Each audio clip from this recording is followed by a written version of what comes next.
the victory. And Omar, thank you so much for talking about competitive Trackmania. Anything else you want to mention before we wrap it up? Well, obviously, thank you for having me, and thanks to the players for playing this competition. Thanks to all the closed alpha players we had, because they help us truly to make this game better, and we're pretty happy with the Trackmania we have right now. So yeah, just play Trackmania, it's free, and have fun on it. I'm pretty sure you'll have, and yeah, that's it. All right, Omar, thank you so much. Trackmania, folks, it's out now on Epic Games Store and Uplay. Go ahead and download it. Get in there and get racing. Now, our time with Trackmania is coming to a close, and it's on to the next show. Ubisoft Forward pre-show is starting momentarily. We're going to take a look at Ghost Recon Breakpoint, The Crew 2, Trials Rising, new stuff coming from all these games. You're not going to want to miss it. And then when the countdown timer hits 0, it's Ubisoft Forward, the big showcase of the latest and greatest upcoming games from Ubisoft, followed by an in-depth look at Assassin's Creed Valhalla. We got a lot more in store for you, so let's go ahead and throw it over to Kat. Thank you, Chris, and hello, everyone, and welcome to the Ubisoft Forward pre-show. The main event will be starting in just 30 minutes and will feature news from our unreleased games, including Watch Dogs Legion, Assassin's Creed Valhalla, Hyperscape, and more. Now to warm up, we have 30 minutes of updates from the games you're already playing, like Ghost Recon Breakpoint, Trials Rising, and The Crew 2, as well as some exclusive behind the scenes so you can get to know us a little better. So let's kick off this pre-show with an update from Just Dance 2020.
If you're a Just Dance fan and want to win some cool swag, head over to the Just Dance website for all the details. For our next segment, we have something a little different than what we usually do. A few years ago, Ubisoft created the Ubisoft Entrepreneurs Lab and the Open Innovation Accelerator. This allowed us to create partnerships and synergies with indie studios from across the industry. And since so many industry events were canceled this year, we wanted to showcase several indie projects and teams that Ubisoft has been collaborating with over the past few years. Our first indie showcase is developer Machine and Mensch, who is working on the Curious Expedition 2. Let's hear more from the team behind the game. Hi, my name is Masha and I'm a game designer at Machine Mensch. Machine Mensch is a small and diverse indie game studio with 8 wonderful employees based here in Berlin. Our connection with Ubisoft came through a program dedicated to create ever-growing relationships with independent developers, to talk about and share expertise and knowledge. We work together in mutual respect, which we much appreciated. We're working on the Curious Expedition 2, which is the sequel to our expedition simulation game. This time, the game is set in Paris in 1899, during the World Expo when the Eiffel Tower was built. But more importantly, you will be traveling to these mysterious islands, you will be interacting with unknown tribes, fight dangerous beasts, find many secrets. Thanks to our procedural technology, every time you play, it's a new world, new characters, and a new storyline that you shape with each of your interactions until it becomes really your own unique adventure.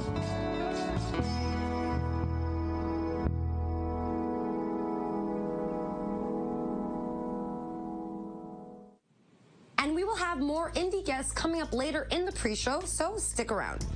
Now, a while ago, Ubisoft released its very first live-action TV show on Apple TV+, and it's a comedy about making video games called Mythic Quest Raven's Banquet. And to keep the show authentic, Ubisoft's Red Storm studio went above and beyond by creating a playable sandbox for the game that is actually featured in the show. So now let's head behind the scenes for an exclusive look. This is the home of Clancy. Okay. It's very Clancy-esque. Yes. I get it. All right. Now I'm starting to understand. Right. I, too, keep all my awards at the front of my office. It's entirely empty.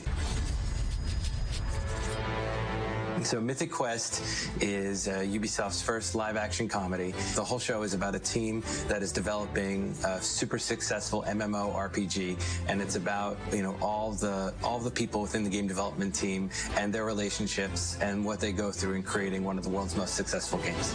All right. Incredible. Thank you. But are we sure that we're finished? When we heard about what was going on, we weren't really sure if we were a great fit because we've always made shooters realistic. And we listened to the pitch and we were super excited about the idea. So we thought, all right, what does Ubisoft have that we could channel to fit this? You're fucking me. Yes. You're fucking me. But I'm not enjoying it. It's for the game. When we started on the project, I think we imagined we would just make video clips that would run on screens in the background or something, so it would feel like a real game studio. But once we saw the script, once we started collaborating with the team, we realized, oh, they want a game, like an actual game. Of course, making an actual game would take years, so we started selecting the pieces that they really needed for certain scenes. And from there, it was not long before we said, you know, what if we make this actually playable? What if we make it so you can connect a controller and control the characters? And so that's what we ended up doing. The thing that I love most is the shuffle. Exploding people's heads with this thing is straight fire. Punch, man.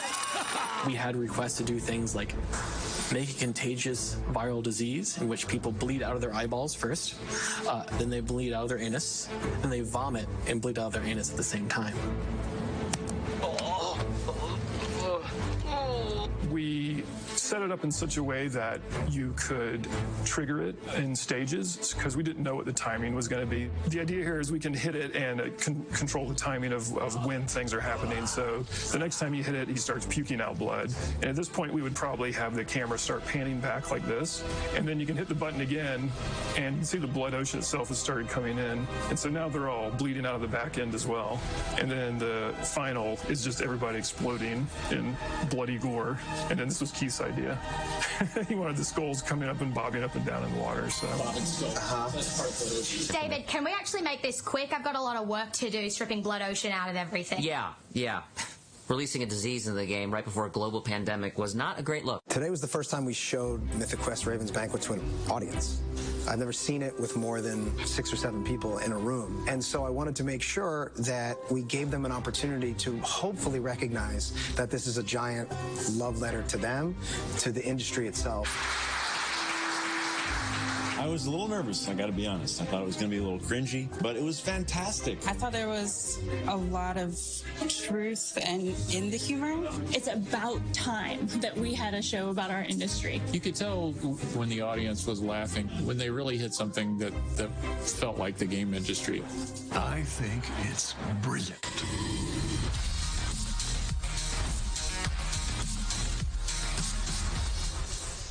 All right, so if you have not yet seen it, the first season of Mythic Quest Raven's Banquet is available right now on Apple TV Plus, and a full version of this making of will be coming out over the next few days. All right, now it is time to fasten your seatbelts and start your engines as we head out to Lyon, France to visit our team at Ubisoft Ivory Tower to get an update on The Crew 2. Hi everyone, and welcome to The Crew 2 at Ubisoft Forward. My name's James Reese, I'm a community developer here at Ivory Tower, and I'll be your host for this quick glimpse into all the exciting things we have going on over the next few weeks. It's been 2 years already since launch, with 6 major updates and hundreds of vehicles under our belt. And our latest update, Summer in Hollywood, only went live a few days ago. Let's have a look.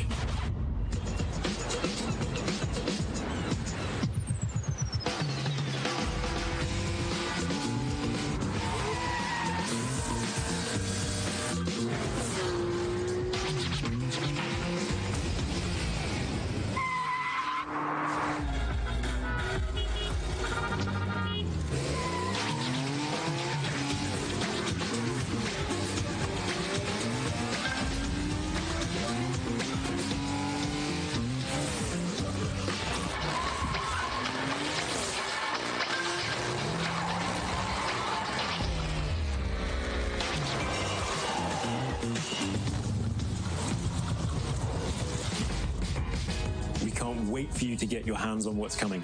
There have been a few speed bumps along the way, but over the past 2 years, you, the community, have made the Crew 2 a motorsports playground where all players are welcome and where anything is possible. So thank you to the Crew Social, Exchange, Discord, Reddit, and all of our players. We've got a little something for you in-game to show our appreciation. It's the 67 Volkswagen Beetle, so let's see what kind of Hollywood twist you can put on it. That's it from me. There'll be more news dropping over summer, so keep your eyes peeled, starting with this.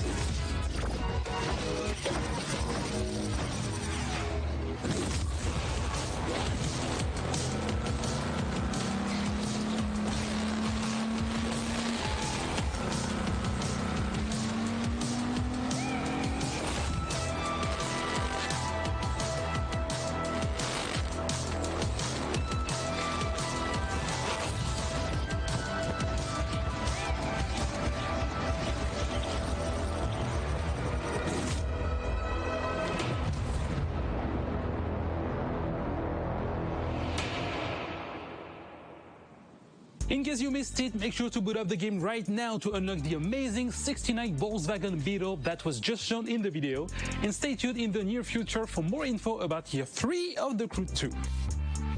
Our next video is from our second indie guest, Bossa Studios, who will be injecting a delirious dose of fun with Surgeon Simulator 2. Enjoy!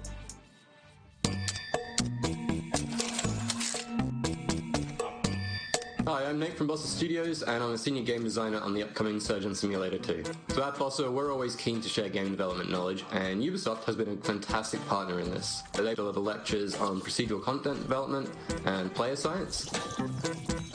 And in turn, we shared with them the ideation processes that we use to develop initial ideas into living, breathing games. Which brings me on to Surgeon Simulator 2.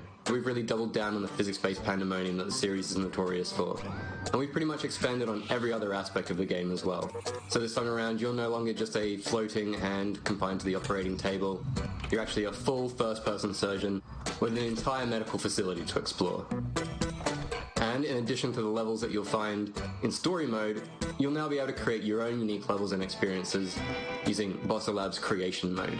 So it's a really easy to use, intuitive set of tools that allows players to create either on their own or in online multiplayer with up to 3 friends. Everything players create can then be uploaded and shared with the community, and here surgery really is just the tip of the iceberg. During our closed alpha period, we've seen players create all sorts of amazing stuff, from bowling alleys to space stations, pirate ships to horror-themed escape rooms, and this is before the game is even released. So we absolutely cannot wait to see what players create when we launch the game this coming August. And in fact, if you pre-order Surgeon Simulator 2, you can receive exclusive closed beta access.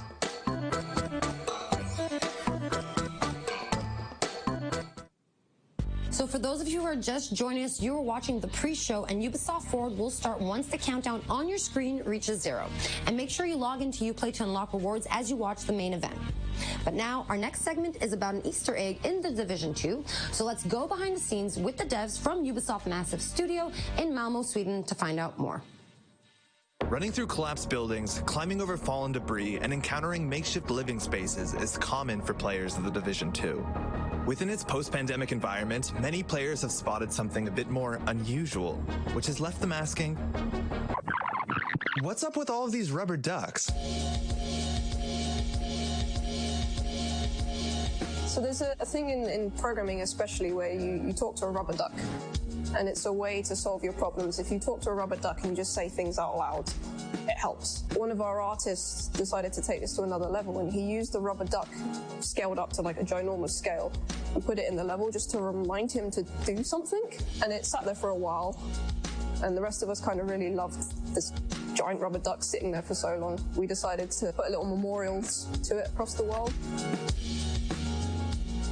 What started off as little memorials, and then we started adding stories to them. So there's one where these 2 ducks are sitting on a bench having a date together, and there's another one somewhere where he's sitting with an umbrella hiding from the rain. The idea of the ducks is similar to the rest of our storytelling, where we're trying to add some hope into the world, because you're coming in as a Division agent to try and save what you can and rebuild, but you need to know there's something there to save. So having bits of happiness lets you know like it's still worth the saving for these little happy moments. One shrine in particular became a beloved fan favorite, showing up multiple times across YouTube and Reddit. So, Karen, how was your day? Well, Luke, it's been productive.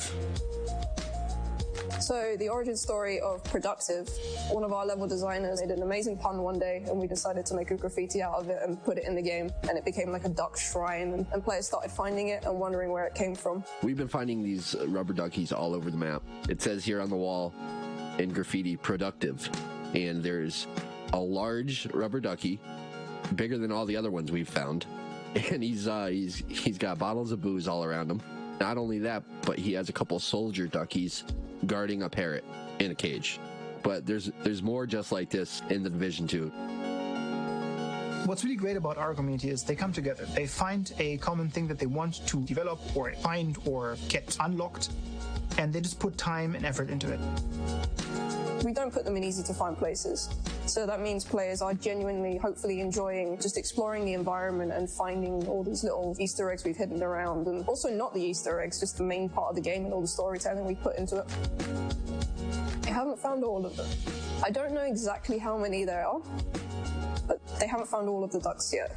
Encouraged by the community's response to the ducks, developers recently hid another secret in the game and made it the focal point of an all-new community challenge. We actually put Tommy the teddy bear into the game. So Tommy the teddy bear is a trauma teddy mentioned in a lot of lore, but the bear itself actually was not in the game. With episode 3, we put a bunch of them into the world, actually opened up an Easter egg hunt for him specifically. It's a nice little exciting moment when you kind of open Reddit and you see someone's found the thing that you kind of just snuck in under the radar and no one really knows about it. And some of the players are really clever. There's some hard Easter eggs that some of the level designers and gameplay designers have put in, and people have managed to solve it with no help whatsoever. Gamers are smart. So now that you know, be on the lookout for both the ducks and teddy bears next time you boot up the Division 2. We now have our final indie guest, Thunder Lotus Games, who were the 2017 winner of the indie series that took place in Montreal. So let's find out more about the beautiful coziness of Spiritfarer in this next video. Hey everybody, I'm Rodrigue, marketeer at Thunder Lotus. We're an indie studio based out of Montreal, Canada, and makers of the games Jotun, Sundered, and our new game Spiritfarer, which is due out later this year. For the past 6 years, we've tried to make AAA quality games with a hand-drawn indie heart. Hitting a quality standard consistently in game dev is a huge challenge. There's so much trial and error on the path, and during the Sundered production, we were lucky enough to have the Ubisoft Entrepreneurs program in our corner to help us reach our goals. As co-winners of the Ubisoft Indie Series in 2017, we received not only generous funding, but also crucial mentorship and access to the Ubisoft testing facilities. So we're grateful to Ubisoft for their support and helping us make what would become our biggest success to date. We've taken that experience with us onto what is our most ambitious production yet, and that's Spiritfarer, which we're calling a cozy management game about dying. In Spiritfarer, you play Stella, the newly appointed ferry master to the deceased. And as Stella, you're going to build a boat, you're going to explore the world in search of spirit passengers seeking passage to the afterlife. You're going to spend relaxing quality time with them, you're going to create lasting memories, but ultimately you're going to have to learn how to say goodbye to your cherished friends. It's a game that's near and dear to our hearts, and it's something really special. We can't wait to share it with the world later this year. So look for it soon on PC, on Xbox One, PS4, Nintendo Switch, and Xbox Game Pass. Thanks a lot, and cheers. It is time for an update on our favorite motorcycle platformer with the insanity, pain, and triumph we all know and we all love. Trials Rising came out last year, but I think the team from our Red Link studio in Helsinki has a little surprise coming to the game for the fans of the franchise. So let's take a look. Will you be the death of me?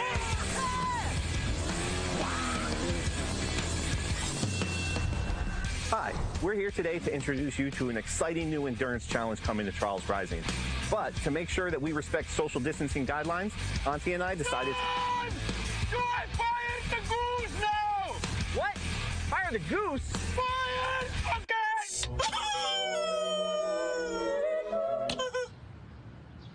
Okay. Ladies and gentlemen, welcome back to the Gigatrack.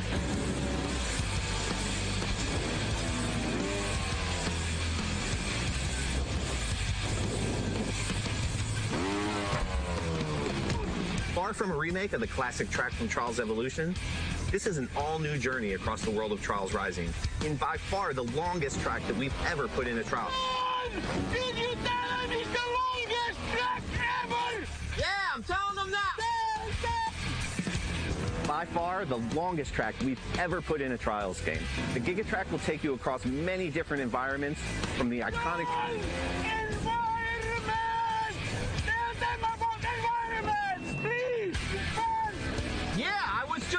Maybe you want to tell them. A Gigatrack is like life. It starts and it ends and it's long. Depends how you enjoy it. And also one secret thing. 4 tells transfer to 1. Prepare for the ultimate test of Trials endurance. Gigatrack releases this Thursday, July 16th for the low price of... If you tell them it's free! You heard that right, riders. Gigatrack will be available for free to all Trials Rising players when it releases this Thursday.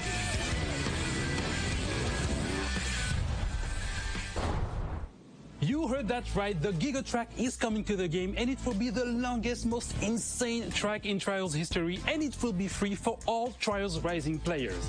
Now for our last game update, the Ghost Recon Breakpoint team is ready to share some details on their upcoming updates.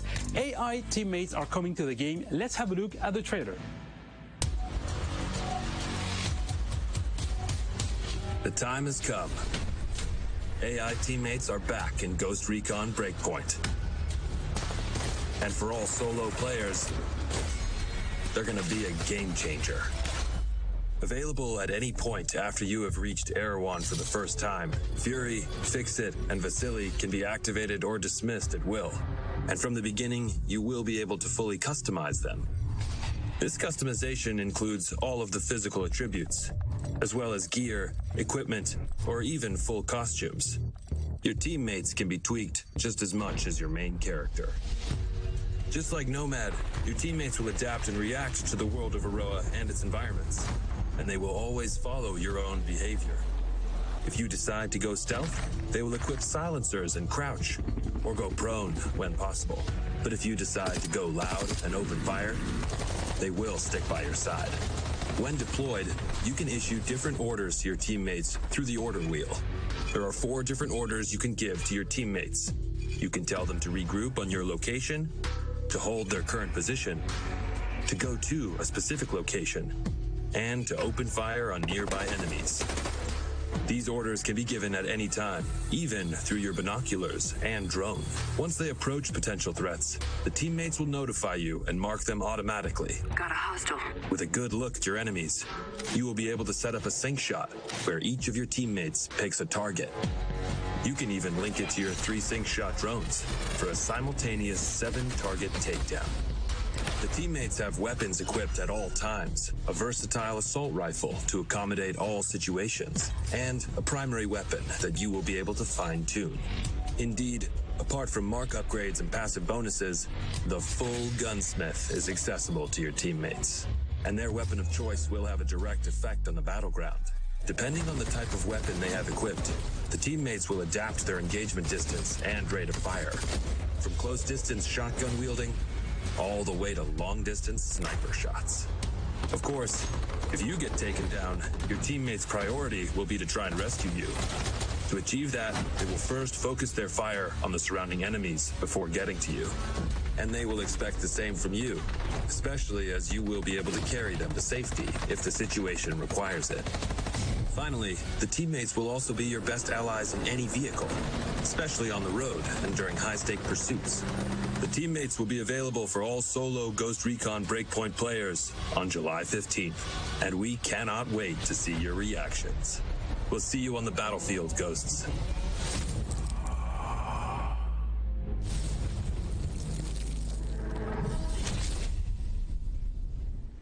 Ghosts! I'm Grace from the Ghost Recon team.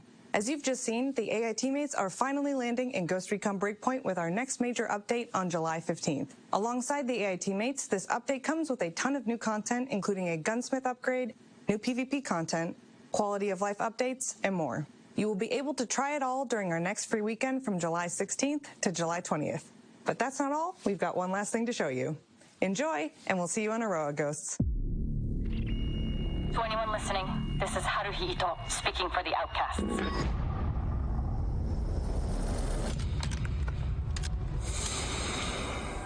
We stand against Sentinel's illegal occupation of Aroa. We call on all of Aroa to join us. Separated, Sentinel wins.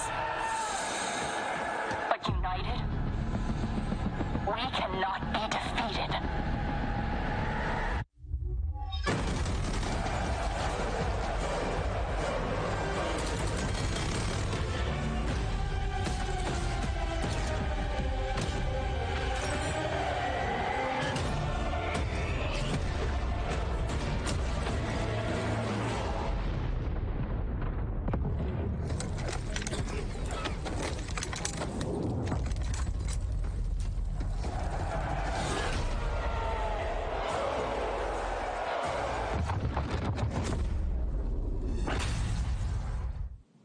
And now our very final video for this pre-show is another episode of our wow moments comparing the craziest and coolest clips from you, our players.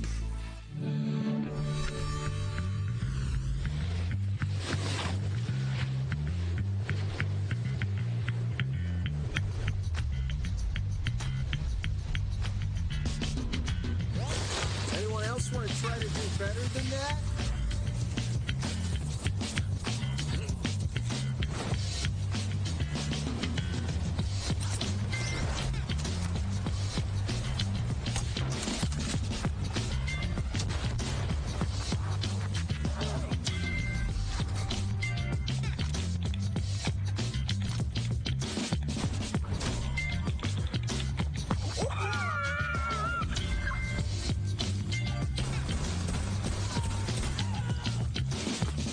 I was gonna interrogate him. Oh, you can interrogate this guy though. Oh, okay.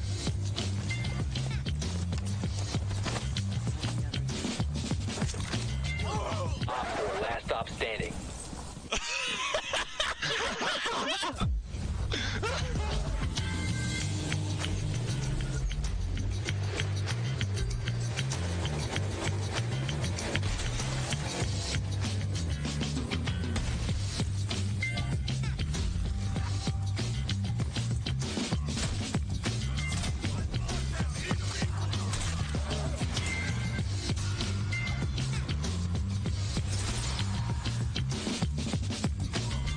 So there's a line that people want me to yell, but I can't usually do it because I'll freak out my neighbours. But as you can see, I'm at the Crashing Ocean Beach and there's no one too close, so... Reloading! Fuck, someone saw me. I gotta go.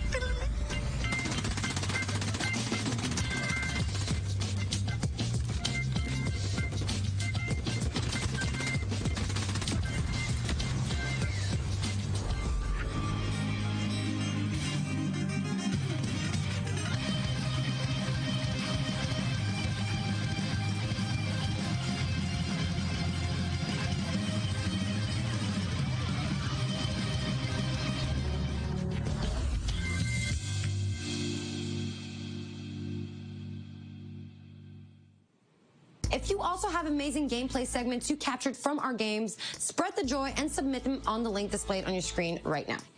All right, guys, it is time for us to wrap up this pre-show. Don't forget to stay tuned for our post-show featuring a deep dive into the world of Assassin's Creed Valhalla.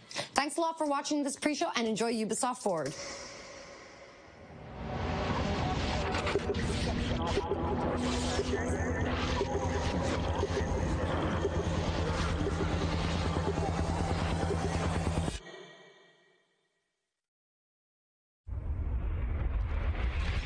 This is Ubisoft Forward. This is Ubisoft Forward.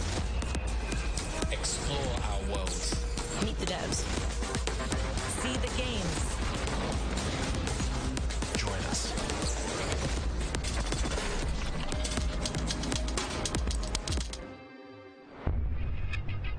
Hi everyone, I'm Neelam Kumar and I'm very excited to be co-hosting the first Ubisoft Forward with the talented Yusuf Mageed.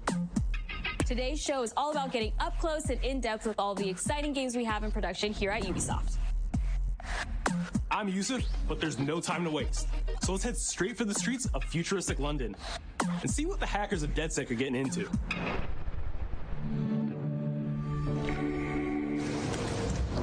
The illegal paintings spreading subversive and hostile messaging over the last few weeks across London are not the work of several people as was originally believed, but the work of an individual.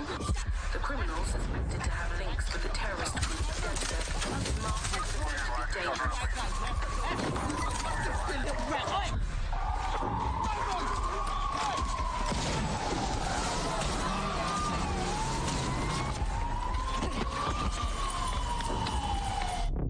Authorities recommend not to approach the individual. First, they came for the foreigners, and I did not speak out, because I was not a foreigner.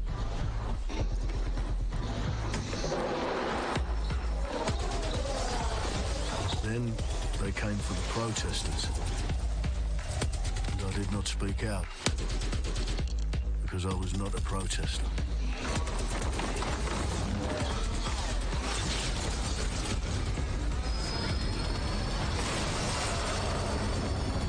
Then they came for the journalists, and I did not speak out, because I was not a journalist.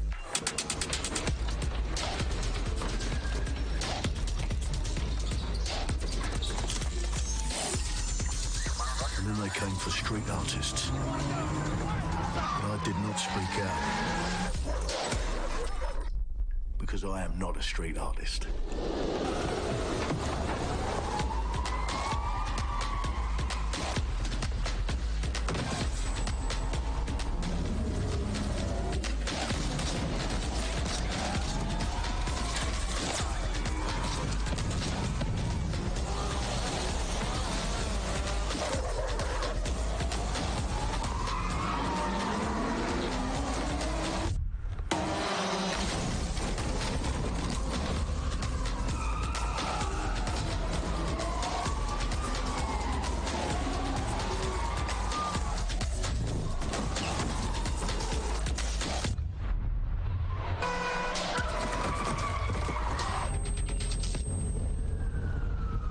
I realised that eventually they'd come for me, and there would be no one left to speak for me.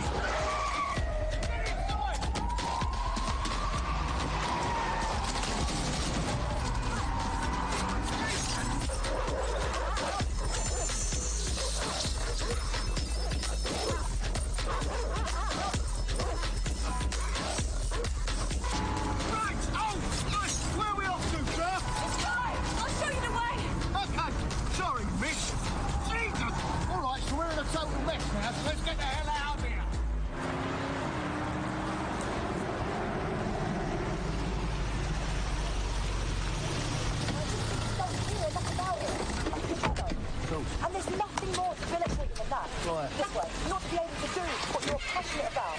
After a long night, London is in chaos. The main arteries through the city are blocked. Hundreds of heavily armed Albion... Well. Welcome to the Resistance. Here's a welcome gift for our new members. But the disappearance of the criminal... You could have told me it was a bloody costume party. ...has been raised. Try it on. The new key suspect has been identified as David Ford, a 43-year-old London taxi driver. He has no criminal record, but is currently believed to be a terrorist. People have been asked not to approach him. The authorities advise all residents...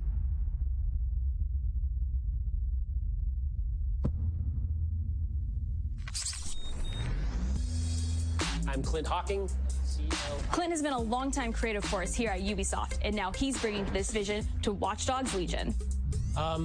So yeah, what we just saw was an amazing short film by the director Alberto Mielgo that was inspired by Watch Dogs Legion and looks at the game and the universe and the characters through his incredible artistic vision and visual style. The city needs a resistance. Like the film, Watch Dogs Legion tells the story of ordinary heroes setting aside their differences in order to come together as a collective and to fight for a positive change.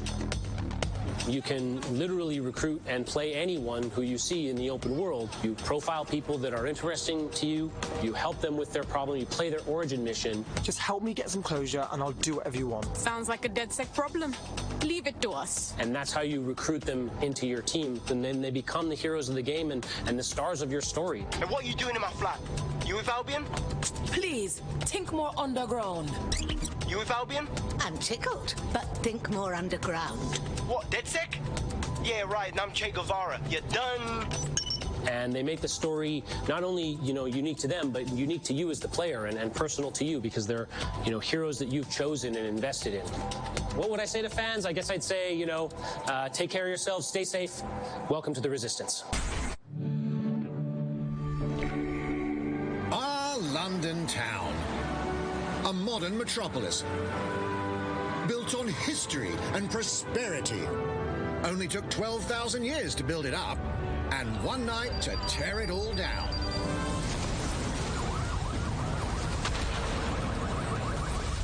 Oh my God. Listen up. Get all your units to move in and lock down the city.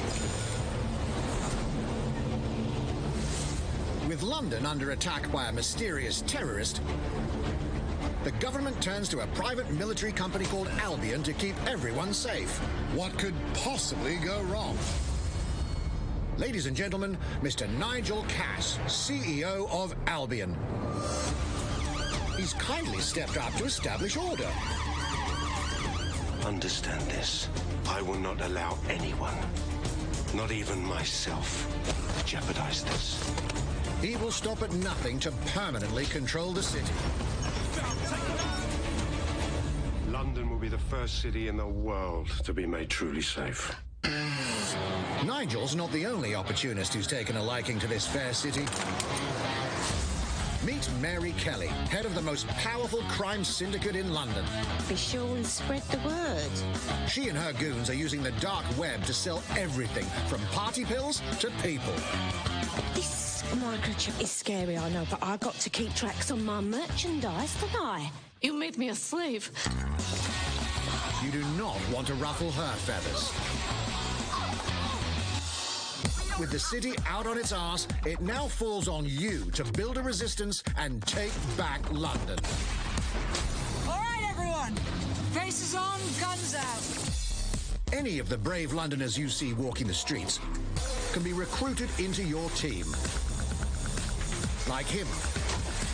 Her. Or even her. Everyone could become your next secret weapon. In our first mission, we need to get some dirt on Nigel Cass, and that means breaking into Albion headquarters inside the Tower of London. All the hardy souls you see here are people we have recruited from the streets of London. They all have unique abilities, and you're free to tackle this mission with whoever you like. Dear God, my eyes. Mikey! Zip up, get to work, and let's never talk about this again. Like everyone in DedSec, Arthur can hack pretty much whatever. But as a construction worker, he has a particular set of tools that make him handy.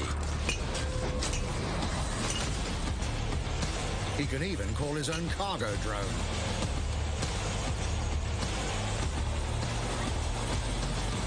Perfect for gate crashing, when you're not invited.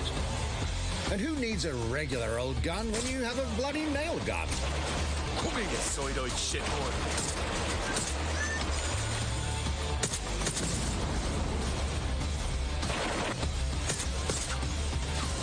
Jesus Christ, what is that thing?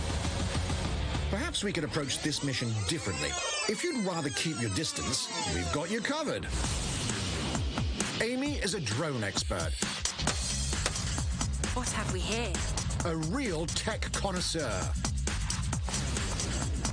hate spiders, but love this one. What an adorable creepy crawler. Here we are. Let's class the place up. A drone expert does have the unique ability to summon their own drone. This little darling is fast and stealthy. She aims, she fires, she hits. I'm reading incoming drones.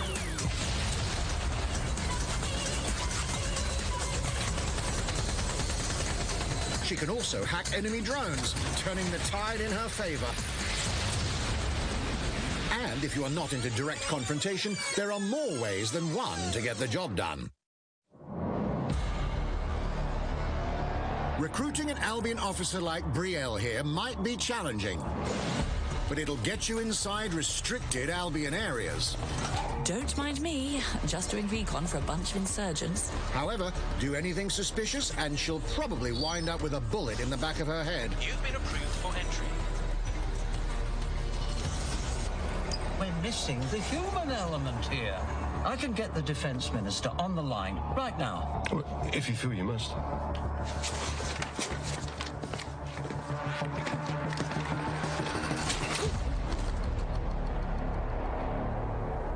Criminals running our streets, illegals threatening our families, the police commissioner himself, assassinated by terrorists. Well, that seems to be enough evidence.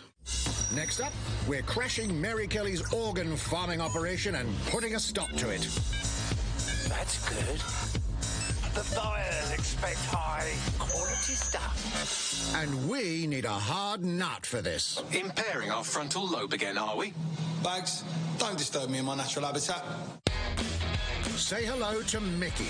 The man lives for his team. That put another hair on my chest. And doesn't mind getting his hands dirty.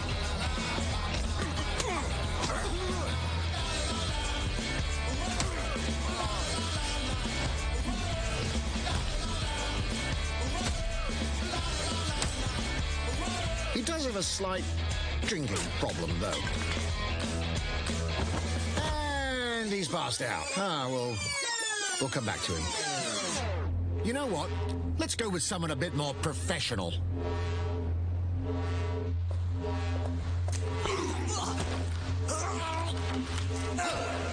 It's almost crass to call him a hitman.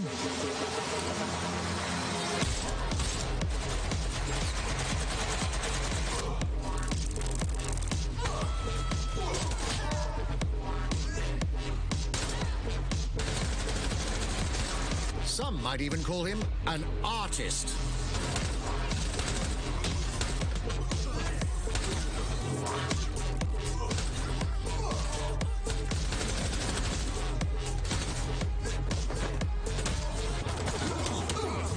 Here's the bastard responsible. Done and dusted. Not bad if I do say so, innit? Not everyone in London is a legendary assassin or a super spy, but everyone can be a hero.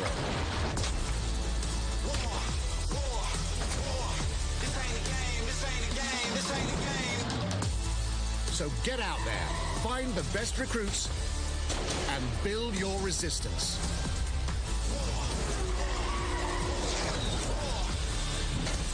It's time to take back London.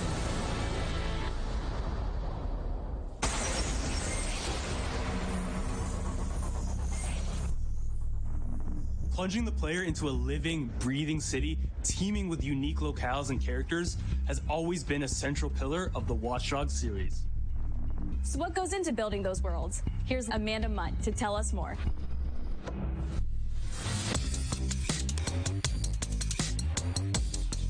My name's Amanda Munt. I'm a level artist on Watch Dogs Legion at Ubisoft Toronto. Being a level artist, I think, is the coolest job in video games because we do get the freedom to kind of like pick and choose what little details we want to depict, and we get ample opportunities to tell the stories that we want to tell in the spaces that we're assigned to. I have the capacity to hide things and, you know, like small little Easter eggs. In AC Unity, there was a boat somewhere in the world that was covered in cats. And then it happened again in Watch Dogs 2. And there may or may not be something in London that is a boat filled with cats in some capacity. So I was fortunate enough to go to E3 last year. Some of the people that I was showing our demo to were from London. So no matter where I dropped them in the city, they'd go, oh my God, this feels like Camden. This, you know, this feels like Southwark. This feels like Westminster.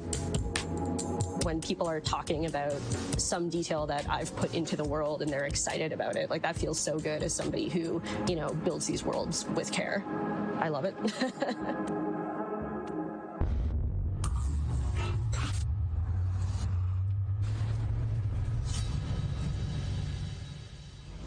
And now some news for Brawlhalla fans.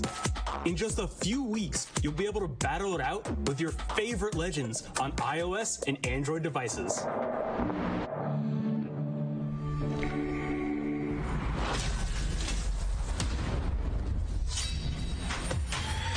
Three, two, one, brawl!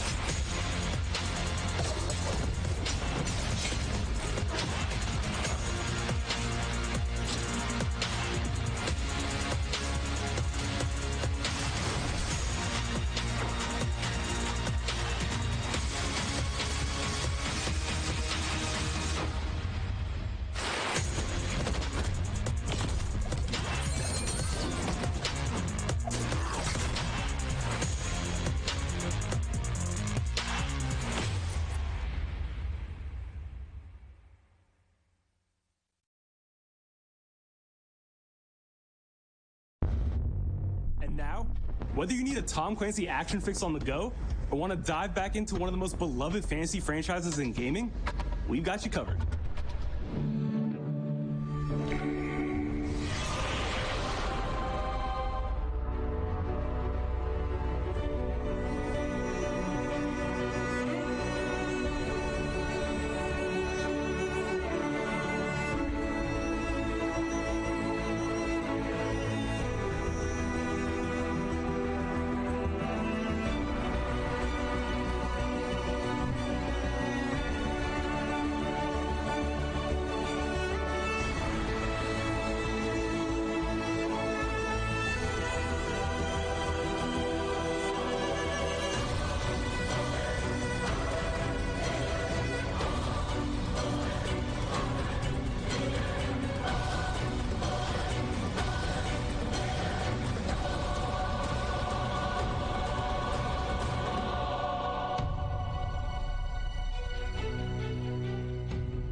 Target is being held on the ground floor.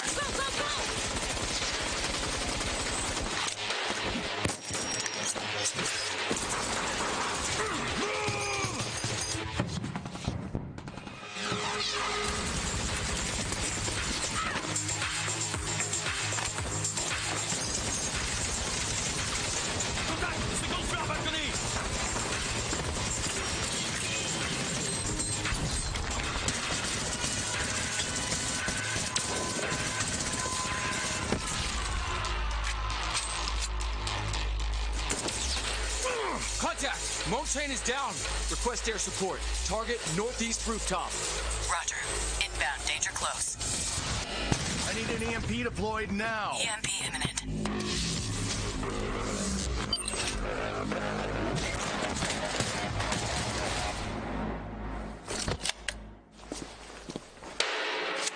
Get back in your cell!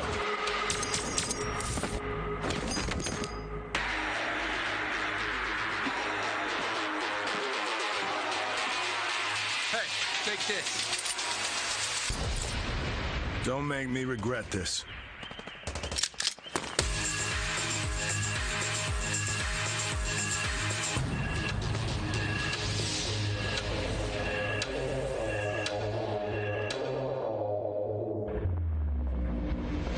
Speaking of Tom Clancy, it's been 5 years since Rainbow Six Siege first launched, and the community has never been stronger. In celebration of this milestone, Ubisoft Montreal has put together a special video to thank all of the amazing players and developers that have helped Siege become the game it is today.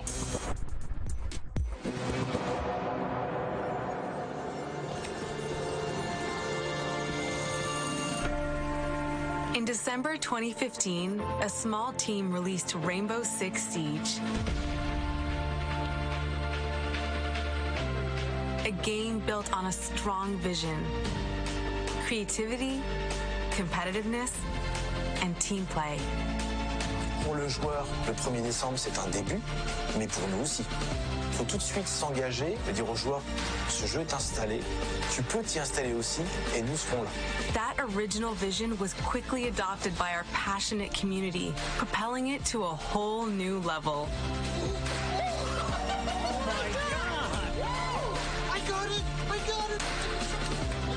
This is such a special moment, and being at 1 year anniversary of Rainbow Six now, game being stronger than ever, more players today than we had in the past, it means the world to us. But we also had our share of challenges. Health that touches upon subjects like matchmaking, connectivity, all those aspects are absolutely critical to the experience of the player.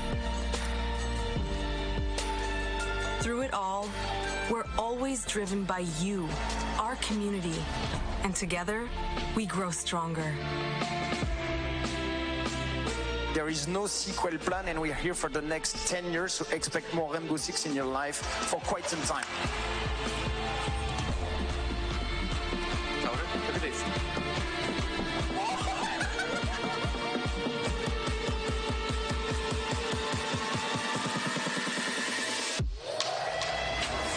Tous les succès, c'est vraiment le résultat de autant de nous que de vous. Ce jeu, il est autant le vôtre qu'il est le nôtre, nous, l'équipe de développement. Now 60 million players strong, we're just getting started.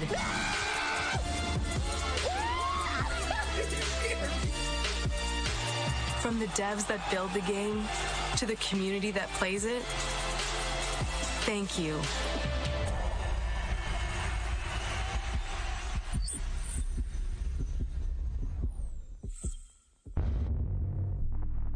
If you haven't tried it yet, dive into our new Operation Steel Wave update available now and take Ace and Malusi out for a spin.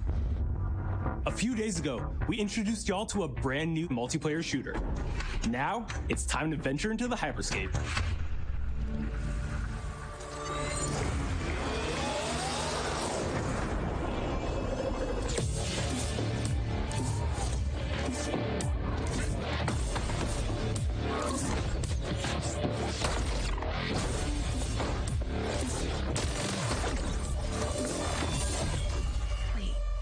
What was that? A hack in the hyperscape. That's not supposed to be there. Let me get you all up to speed, okay? About 30 years ago, everything that we feared about our future started to come true. We made some good decisions. We made some bad decisions. Actually, we made a lot of bad decisions. So, here we are. 10 billion souls living in the crush of the megacities. But the people at Prisma changed everything.